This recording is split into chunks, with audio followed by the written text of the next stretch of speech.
Je vous propose de corriger en vidéo le contrôle. Vous voyez que la durée était un petit peu courte, 1 heure, mais en général c'est surnoté, il ne faut pas s'inquiéter. 2 mars 2024. Alors, commençons par l'exercice 1.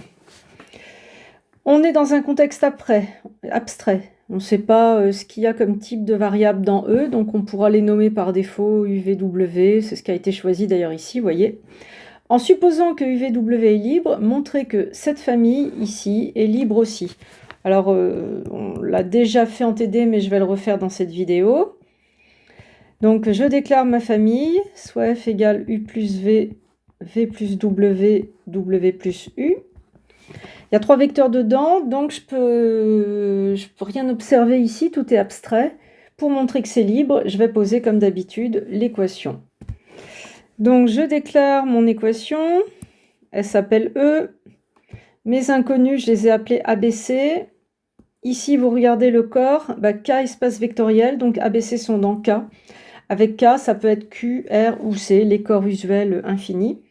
Et ici, le vecteur nul de E, je vais le baptiser 0E. Je ne sais pas du tout à quoi ça ressemble, hein, je répète, l'exo est abstrait.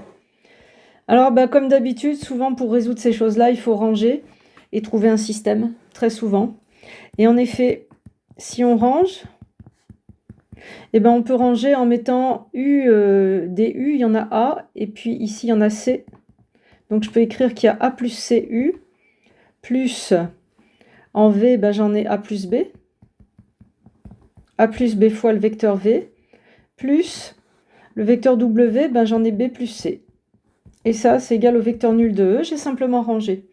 Et donc là, qu'est-ce que j'observe? J'observe une combi linéaire des vecteurs UVW, et les coefs de la combi, c'est A plus C, A plus B, B plus C.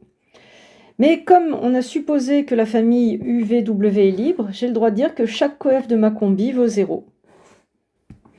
Et donc ça, évidemment, c'est essentiel de le dire. Vous devez absolument expliquer pourquoi vous avez le droit de produire ce système. On a supposé que cette famille est libre, donc E, elle est équivalente à tous les coefs de la combi valent 0. Et puis après, il n'y a plus qu'à faire un petit pivot de Gauss. Si là, vous faites L2 moins L1, vous avez votre début d'échelonnement. B moins C égale 0, B plus C égale à 0. Et en faisant ici L3 plus L moins L2, pardon, vous allez récupérer tout de suite quelque chose d'échelonné. A plus C égale à 0, B moins C égale 0. Et puis ici, 2C égale à 0. Et finalement, C puis B puis A vaut 0. Ainsi, la famille que j'ai baptisée F est libre.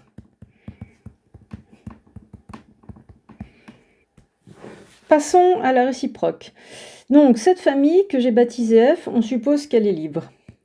Désormais, F est supposée libre. On pose une question sur la dimension de l'espace engendré par vecte de F. Il y a plusieurs manières de répondre, hein. Vous pouvez dire vecte de F, cette famille est génératrice, elle est libre, donc c'est une base de vecte de F. Vous pouvez aussi connecter ça au rang. Il y a beaucoup de connexions en algèbre et donc il y a rarement une seule réponse. Donc là, par exemple, si je connecte la dimension de ce vecte au rang, je peux dire que on sait que la dimension de cet espace engendré par ma famille, c'est le rang de la famille. Or, F est libre. Et donc, on sait que dans ce cas-là, le rang de la famille, c'est le cardinal. Donc, ça fait 3. Mais une autre réponse possible, c'était de dire, on sait que cette famille F est génératrice de vecte de F, ça c'est tout le temps vrai. Et comme elle est libre, c'est une base de vecte de F. Donc la dimension de vecte de F, c'est le cardinal et c'est 3. Voilà, au choix. Pour la deuxième question, c'est pareil, il y a énormément de réponses possibles. On peut le faire d'une façon ensembliste, c'est-à-dire on déclare un élément formel de cet ensemble, c'est une combi linéaire de ces 3 vecteurs-là, et on explique pourquoi il est là-dedans. ce serait assez facile, hein. Vous déclarez une combilinéaire de ces trois-là, vous rangez, vous verrez que c'est une combilinéaire de UVW avec d'autres coef. Donc on peut le faire de manière ensembliste.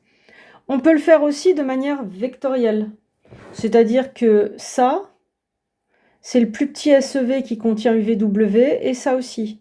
Ça, c'est le plus petit des SEV qui contient U plus V, V plus W, W plus U. Donc en fait, si ce SEV contient chacun des vecteurs ici, et forcément, il contient le plus petit des SEV qui les contient. Vous voyez? Et donc ça, c'est plus vectoriel. C'est pour ça que je vais choisir cette méthode. Donc concrètement, si on veut montrer cette inclusion d'un point de vue vectoriel et non pas ensembliste, je vais observer que U plus V, c'est une combilinéaire de UVW avec le coef 0 pour W. Donc être dans vect UVW, c'est évident. Et c'est pareil pour les autres, c'est pas la peine de rédiger 3 fois. Et après, j'ai plus qu'à expliquer comment je passe de ces 3 vecteurs appartiennent à vect UVW à tout l'espace engendré. C'est là. Vect UVW, c'est un SEV, ça c'est important. C'est pas juste un ensemble, vous voyez, c'est un SEV. Il contient la famille F, donc il contient vect de F. Parce que ça, c'est la base, vect de F, c'est le plus petit des SEV qui contient F. Voilà. Alors, la question suivante, il faut en déduire une information sur les dimensions.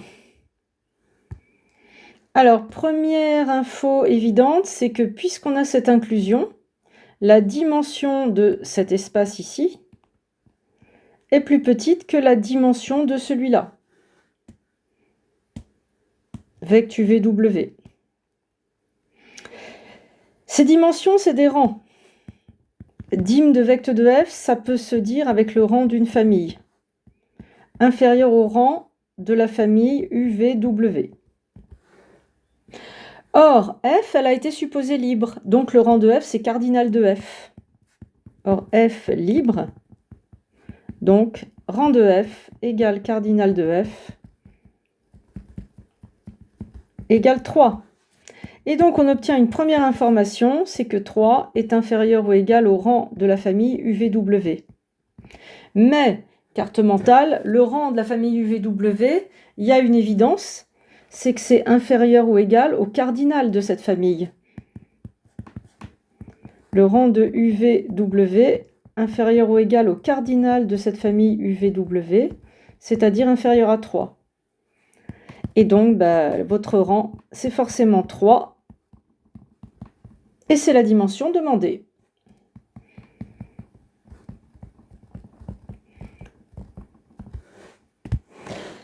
Il reste à arriver au résultat voulu, c'est-à-dire que si la famille F est libre, la famille UVW est libre aussi, eh bien là, vous voyez que le rang de cette famille est égal à son cardinal, vous en déduisez immédiatement que c'est libre. Comme rang de UVW égale cardinal de UVW, on sait que UVW est libre.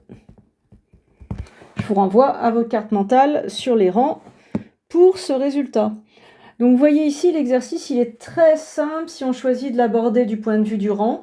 Il peut aussi se rédiger en parlant de base et de tout ça, mais là, avec tout ce qu'on connaît sur le rang, ça se fait très facilement. C'est un exercice intéressant. On se retrouve dans une deuxième vidéo pour corriger la suite de ce contrôle.